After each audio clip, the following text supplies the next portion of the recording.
जानना आपके लिए सबसे ज्यादा अहम है। बीजेपी अपना 42वां स्थापना दिवस मना रही है। तो आपको बताएं कि आज स्थापना दिवस है, तो गृह मंत्री अमित शाह ने ट्वीट कर बधाई दी है। उन्होंने कहा कि बीजेपी सेवा भाव से राष्ट्र कल्याण की ओर अग्रसर है।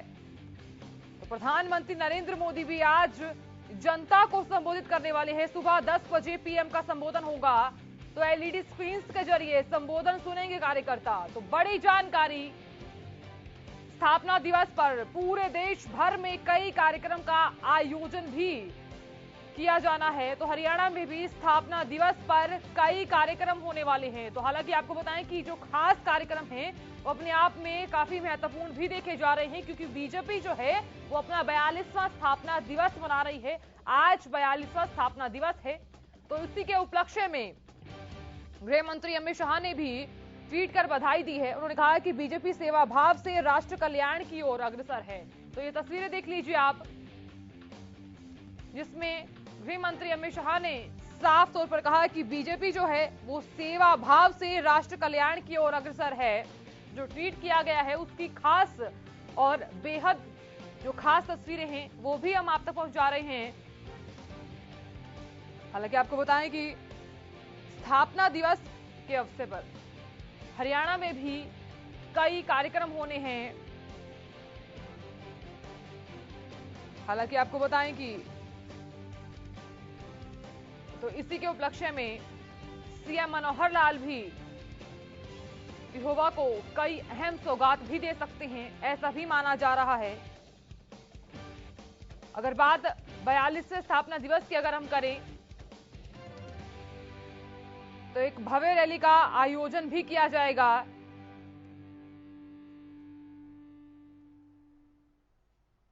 तो बीजेपी का 42वां स्थापना दिवस है। तो इस खबर पर ज्यादा जानकारी के साथ हमारे सहयोगी सुशील सिंह जुड़ गए हैं। सुशील, बीजेपी जो है अपना 42वां स्थापना दिवस मना रही है, तो ऐसे में जो पीएम नरेंद्र मोदी का संबोधन होने वाला है वो कितना खास रह सकता है? निश्चित तौर पर देखिए साधना, आज 42वां स्थापना दिवस भारतीय जनता पार्टी मना रही है। और इस बार का यह स्थापना दिवस इसलिए खास है कि जब 6 अप्रैल 1980 में बीजेपी का गठन हुआ, प्रथम अध्यक्ष अटल बिहारी वाजपेयी को बनाया गया था। उसके बाद इसकी रीति और नीतियों पर चलते हुए आज यहां तक पहुंचे हैं। और आज ये 42वां स्थापना दिवस पहली बार ऐसा हो रहा है कि जब बीजेपी ने शोभा यात्रा निकालने का ऐलान किया है। साथ ही जितने मंडल हैं, जितने जिले हैं, उन सभी मंडलों पर, जिलों पर बीजेपी का ध्वज फहराया जाएगा। और 10 बजे नरेंद्र मोदी खुद भगवा टोपी पहन के जितने भी बीजेपी के कार्यकर्ता हैं देश में, सबको संबोधित करेंगे। और ये बाकायदा ऐलान भी किया गया है कि सभी कार्यकर्ता, सभी पदाधिकारी, सभी नेता जो भारतीय जनता पार्टी से ताल्लुकात रखते हैं वो जरूर इस संबोधन को सुने और उसमें बीजेपी के रीति और नीति, पार्टी की जो रीति और नीति है उसको जन जन तक कैसे पहुंचाए। एक लंबा सफर, 42 साल का सफर है और इस सफर में क्या क्या कठिनाइयां आई और जो मुख्य बिंदु था जिसको लेकर इसकी स्थापना की गई थी, जनसंघ के रूप में जब 1951 में इसकी स्थापना की गई थी, तो क्या इसके मुख्य एजेंडे थे। और आज जब पूर्ण बहुमत के साथ बीजेपी सरकार में है तो उन एजेंडों को लेकर क्या किया जा रहा है।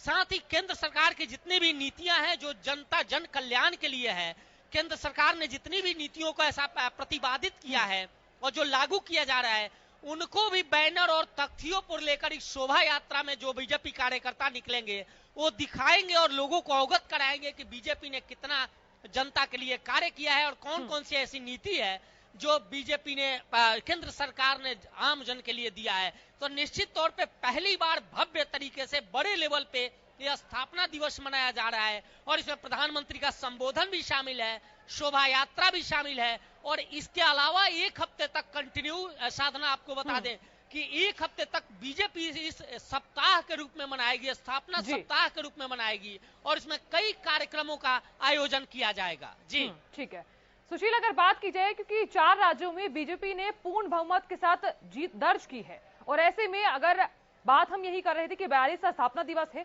ऐसे में जो काम नहीं हुआ है इन 42 सालों में, तो वो काम क्या बीजेपी अब करवाना चाह रही है? बिल्कुल साधना, आपने बिल्कुल सही कहा। देखिए, अमूमन जब 1951 में जब श्यामा प्रसाद मुखर्जी ने जनसंघ की स्थापना की थी, तो उस वक्त के जो हालात है और उस वक्त कुछ एजेंडे शामिल किए गए थे जिसको लेकर कार्य किया जा रहा था। हालांकि बाद में 1967 में इसका विलय जनता पार्टी में हुआ और फिर 1975 में 25 जून 1975 में इमरजेंसी लागू की गई। उसके बाद 1980 में पूर्ण रूप से बीजेपी का गठन हुआ, भारतीय जनता पार्टी का गठन हुआ दिल्ली में और उस कोटला मैदान में, और जिसके बाद शुरू से ही चाहे 2 सांसद से लेकर आज पूर्ण बहुमत की सरकार भारतीय जनता पार्टी की देश में है और वो उन नीतियों पे चल रही है। तो ये प्रधानमंत्री नरेंद्र मोदी जनता से जरूर मुखातिब हो रहे हैं, अपने कार्यकर्ताओं से मुखातिब हो रहे हैं और उस मुखातिब के दौरान, संबोधन के दौरान माना जा रहा है कि बीजेपी ने जो सफर तय किया है, किन किन कठिनाइयों का सामना किया और क्या कुछ एजेंडे थे और क्या कुछ पूरा हुआ और क्या कुछ करना है, तो इन सभी बातों को अवगत कराएंगे। और साथ ही चूंकि विश्व की सबसे बड़ी पार्टी अब बन गई है, तो ऐसे में सभी कार्यकर्ताओं को शामिल करना इस संबोधन में निश्चित तौर पे माना जा रहा है कि यह इस बार का स्थापना दिवस बेहद भव्य और बड़ा होने